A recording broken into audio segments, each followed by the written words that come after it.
اچھا ایک اور طریقہ, وہ لوگ نا آپ کو کہتے ہیں کہ اچھا آپ نا امیجن کریں, آپ نے اپنے ماں کا نام بتا دیا, سارا اس کو بتا دیا. ناؤ دا شیاطین, اللہ نے ان کو طاقت دی ہے کہ وہ آپ کو وسواس اور خیالات میں آ سکیں, خوابوں میں بھی آتے ہیں, ڈفرینٹ شکلوں میں آتے ہیں.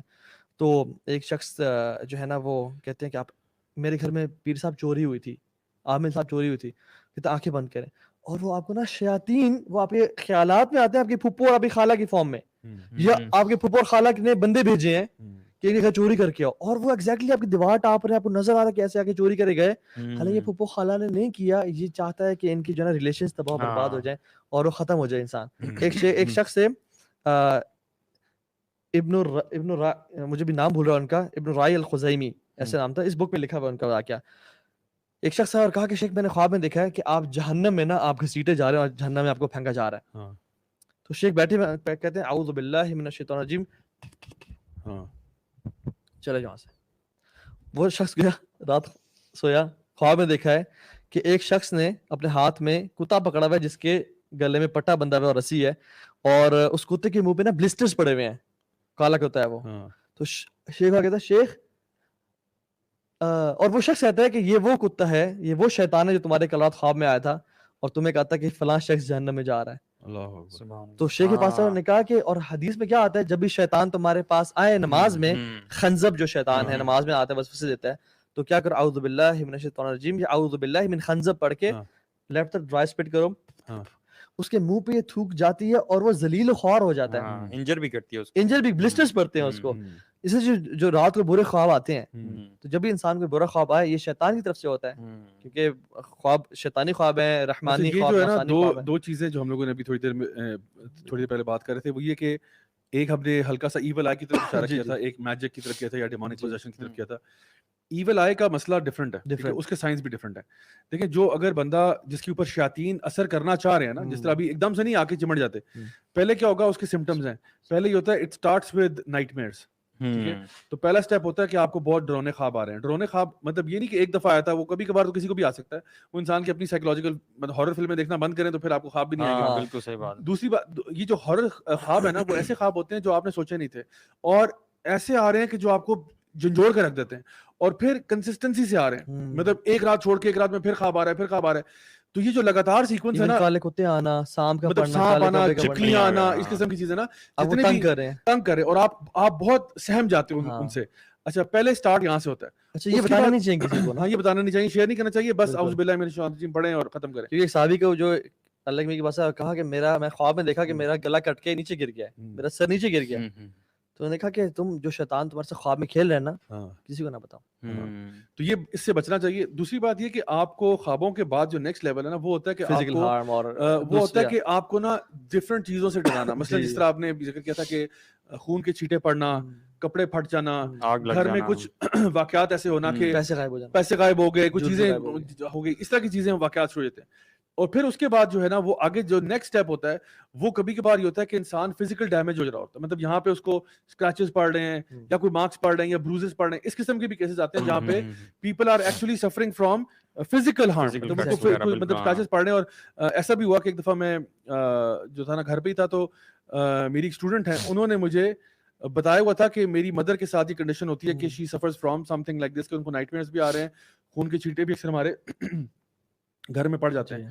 اور انہوں نے مجھے اپنی امی کی تصویر کھینچ کے بھیجی اور کہا کہ ابھی اسی وقت ہم ٹی وی دیکھ رہے تھے, اور آؤٹ آف نو ویئر امی نے کہا کہ میرے منہ پانی کس نے پھینکا ہے, اور جب میں نے ان کے منہ دیکھا تو خون کے چھینٹے پڑے ہوئے تھے آن ہر فیس.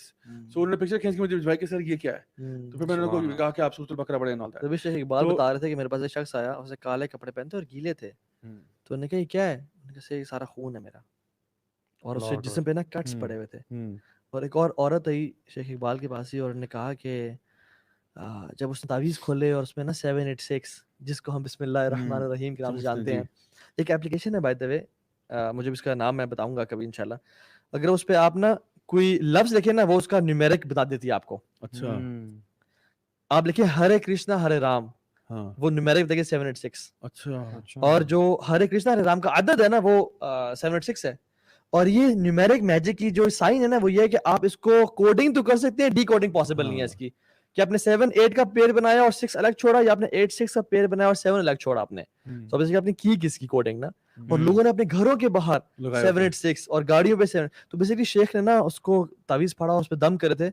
ایک جنی فیمیل جن اینڈ ہندو تھی, وہ آ گئی اس کے اوپر, اور اس کے نا جسم پہ نا جیسے گھوڑے پہ نہیں لگاتے تیز آگ سے کہ اس کا نمبر یہ ہے, اس کے جسم پہ لگانے شروع ہو گئی اور کہا کہ 786 کا مار, اور کہا کہ میں اس کی نا نسلوں کو داغ دوں گی ہرے کرشنا ہرے رام سے اگر تو نے مجھے نکالنے کی دور کیا. اچھا ہم ہوتے ہیں ڈر جاتے ہیں. شیخ نے کہا تو کر کے تم اپنے باپ کو خاندان کو بلاؤ, سب کو بلاؤ, کر کے دکھاؤ. میں یہاں بیٹھا ہوں اور قرآن پڑھا اور اس کو مطلب اس کو نکال دیا اور پھینک دیا یہاں سے. تو اس سے بھی ہوتا ہے. ہاں تو یہ بیسیکلی فزیکل ہارم کی نیکسٹ اسٹیج ہے. اور پھر اس کے بعد جو ہوتا ہے نا وہ ہوتا ہے کہ اگر اس کے اوپر ایک جن حاوی ہو جائے تو پھر تو سارے کام ختم ہو جائے. اور یہ ایسی واقعات ہوتے ہیں جہاں پہ ہسبینڈ وائف کے بیچ میں سپلٹ کروانا ہوتا ہے, یا کسی کو یعنی ان کے فیملی میں سب سے بڑی چیز تو یہ ہے کہ فیملی کے بیچ میں کوئی ڈسٹربنس کریٹ کروانی ہے, جو کہ کسی نے جادو کے ذریعے بھجوایا ہوا ہے کہ ان کی فیملی کو بریک اپ کرواؤ, ان کی فیملی میں فساد کریٹ کرواؤ کہ ان کا جو بزنس بھی جائے, کیونکہ آپس کے جب مسئلوں میں الجھ جائیں گے اور یہ پرابلم آ جائیں گی, ظاہری بات ہے بزنس پہ دھیان کون دے گا, فیملی میں کون دھیان دے گا.